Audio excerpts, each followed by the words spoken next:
Welcome, friends. This is Harshad Parekh inviting you to listen to some of my short writings on various topics. This is audio tape number 130, article number 869.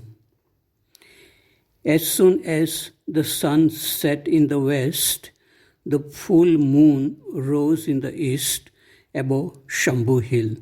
This was in Sayadri school. This reminded me of an old song from a Hindi film, Baiju Bawra. Chand ko dhoonde pagal suraj, शाम को ढूंढे सवेरा, मैं भी ढूंढूं उस प्रीतम को, हो न सका जो मेरा, ओ दुनिया के रखवाले. Its meaning is, the mad sun is searching for the moon. The morning is searching for the evening. I am also searching for that beloved who never became mine. Article number 869. A person had a habit of using bad words like shit, shit. I said to him that with a slight effort, he can use the word shiv, shiv. When we use a bad word, it makes our mouth dirty first. Generally, people who are tense, unhappy, suffering from unawareness use bad words. And some people feel proud of using bad words too. In that case, nothing can be done to change them. Article 870. Krishnamurti said that thought is the enemy of man or woman. This is true if thought or thinking gives rise to fear, anger, jealousy, conflicts, and other negative emotions. This usually happens when we are not aware and get carried away by thoughts. But if a person is aware of the thinking process and is free from all negative emotions, thinking is a friend and a source of happy, healthy, creative expression. Article number 871. One of the most important things to learn is to be alone and happy. This will not be taught in any school, college, or university. Article number 873. Once Krishnamurti said something like this: thinking cannot solve our deeper psychological problems. Thinking is the problem. We discussed this in a dialogue with him in Rishi Valley in 1980s. I felt that thinking by itself is not a problem. But when the thinker or I or me or ego is created from thinking, problems come into existence. The duality between the thinker and thinking creates conflict within oneself, and the inner conflict expresses itself in relationship with human beings in society. Thinking by itself can go on without creating conflicts. But Krishnamurti said that thinking by itself is limited, and what is limited creates division. I said that of course everything is limited. Our body and mind are limited too. But why should it create division and conflicts? Is there something whole or unlimited, or this idea of wholeness is a product of thinking only? Krishnamurti did not approve my questioning. Probably he felt that there is pure non-verbal awareness in which thinking does not exist. This state of pure awareness is wholeness. It is sacred and it cannot be described by words. Now I understand what he tried to convey by saying that thinking by itself is divisive.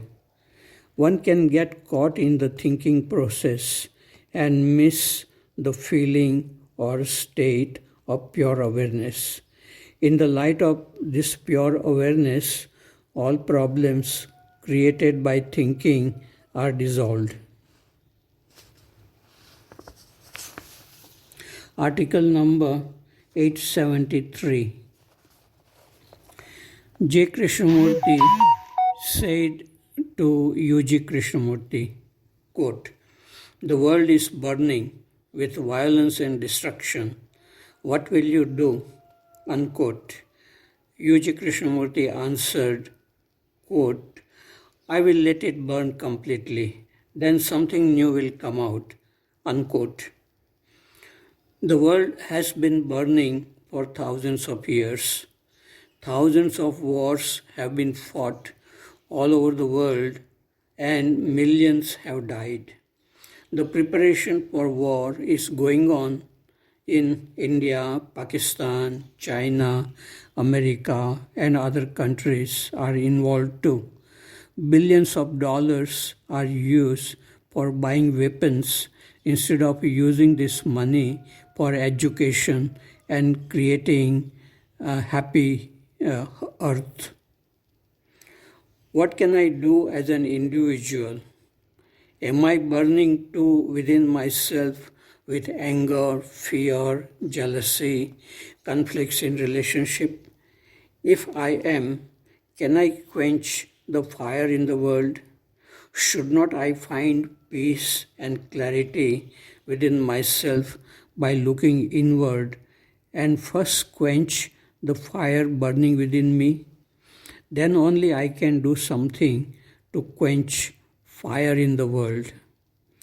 Becoming emotional about the problems in the world is like adding fire to the world which is already burning always for years.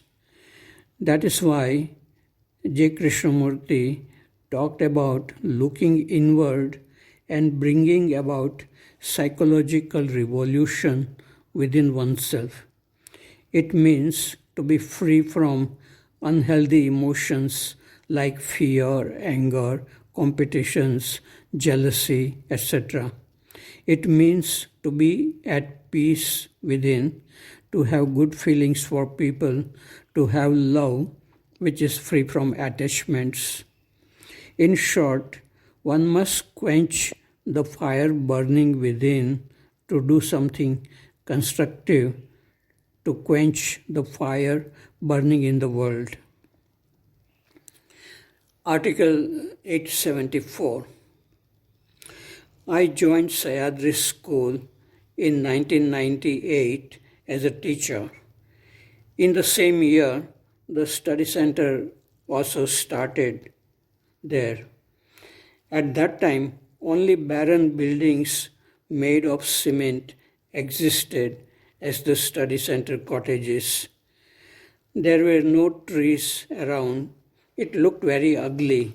The school also looked ugly with cement buildings. But now, tall trees have grown around the study center cottages and also on the campus of the school. The study center looks beautiful and there are birds too. This is an ideal place to be silent and enjoy learning about the inner world of thoughts, feelings, and awareness. Article number 875. There is no truth in any verbal statement. There is no truth in what I am trying to communicate here too. The truth may be hidden under the words of enlightened masters whose lives were sane, healthy, free from selfishness, and whose brains were filled with light and newness every day. Such masters were compassionate and free from desire to be rich, powerful, and respectful in society which values money, power, and respect. Such masters are remembered even after hundreds of years, and their words attract and inspire people to live happy, healthy, creative life free from dogmatic and rigid concepts. There may be danger among some people who have been deeply attracted by the teachings of Krishnamurti.